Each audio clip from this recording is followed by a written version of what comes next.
Olá, alunos, aqui é o professor Marcos Olívio Dias de Mello, professor de Geografia, e nós estamos dando agora início a mais uma aula, que é a quarta fase da globalização e o mundo contemporâneo. Lembrando que nós já trabalhamos as outras fases, que é a primeira fase, a segunda fase e a terceira fase. Observe bem esse mapa aqui. Esse mapa ele sintetiza aquilo que nós vamos trabalhar nessa aula, que é a globalização atualmente. Então nós temos o mapa mundi aqui, representando várias etnias, vários povos e as suas conexões. Observe bem esse mapa, é então uma representação da globalização. E qual é a habilidade que nós vamos trabalhar? Nós vamos analisar fatos e situações referentes à integração mundial, econômica, política e cultural. E comparar as características e fenômenos dos processos de globalização e mundialização. E a habilidade qual é?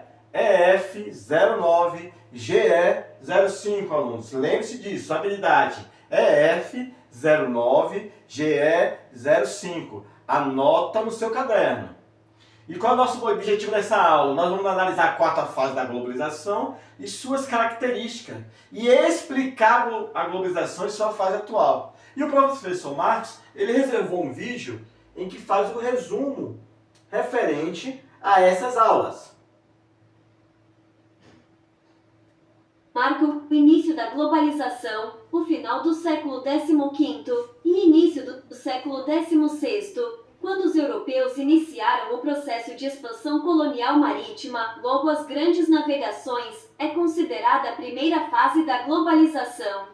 A segunda fase da globalização começa com a Revolução Industrial. Esse marco histórico é caracterizado pelo desenvolvimento de ferramentas tecnológicas que possibilitaram a fabricação de artigos padronizados em larga escala. A comercialização mundial ficou marcada pela troca entre matérias-primas e produtos industrializados. A terceira fase da globalização tem como marco histórico inicial a chamada Terceira Revolução Industrial. Esse momento histórico e econômico é caracterizado pelo desenvolvimento de ferramentas tecnológicas nas áreas de informação e comunicação.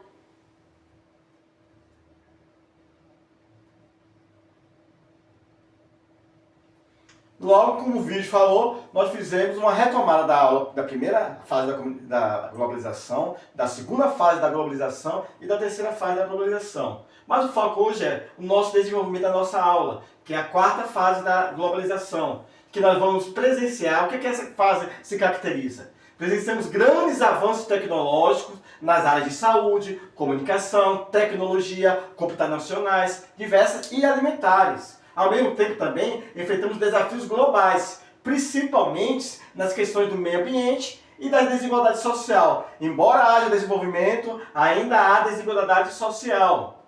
Essa fase diminui o tempo da troca de informações e transações. Essa fase também tem uma característica que é setores como medicina, limpeza, automobilismo, robô, o sistema cada vez mais automatizado. Então aquilo que era antes artesanal, aquilo que era manual, hoje, nessa quarta fase da globalização, se caracteriza pela automatização, até mesmo da medicina. E uma das outras características é o avanço em diferentes áreas, que é o problema que nós vamos gerar hoje. Essa fase, embora tenha tido desenvolvimento em várias áreas, houve também, gerou desigualdade social, porque nem toda a população está se beneficiando dessa quarta fase da globalização. Que embora tenha acesso, nem todos têm acesso à internet, nem todos têm acesso à questão da robotização. Então essa fase também se caracteriza por desigualdade social, que são desafios da atual sociedade. Nesse mapa mental aqui, há 4 pontos interessantes, que é econômica, cultural, informal e alguns pontos negativos. Algo dessa quarta fase: mercados internacionais, blocos econômicos se formaram, o BRICS é algo que se caracterizou, que nós trabalhamos nas aulas anteriores. A cultura, hoje a nossa cultura é internacional, aquilo que eu estou consumindo culturalmente, eu consumo em outro lugar. A questão do informal, hoje você consegue trabalhar de maneira informal através da internet, da maneira como eu estou transmitindo essa informação, mas porém houve algo negativo, que é a flexibilização das leis trabalhistas. Vários setores perderam direitos trabalhistas. Então como nós podemos agora verificar isso de maneira prática? Através da finalização dessa aula, que é através de uma proposta de pesquisa para vocês, alunos. E então nós vamos pedir para vocês uma pesquisa, e nessa pesquisa vocês vão fazer uma pesquisa do Brasil e de mais 2 países. Observe bem, 3 pontos a serem pesquisados. Quais áreas de pesquisa poderiam ser ampliadas para reduzir as desigualdades sociais, tecnológicas?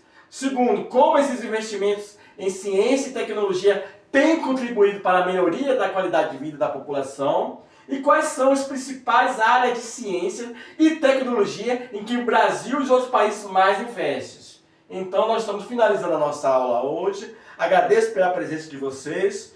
E olha, vamos trabalhar, ok, alunos? Bye, tchau para vocês. Professor Marcos Livre Dias de Mello está se despedindo de vocês.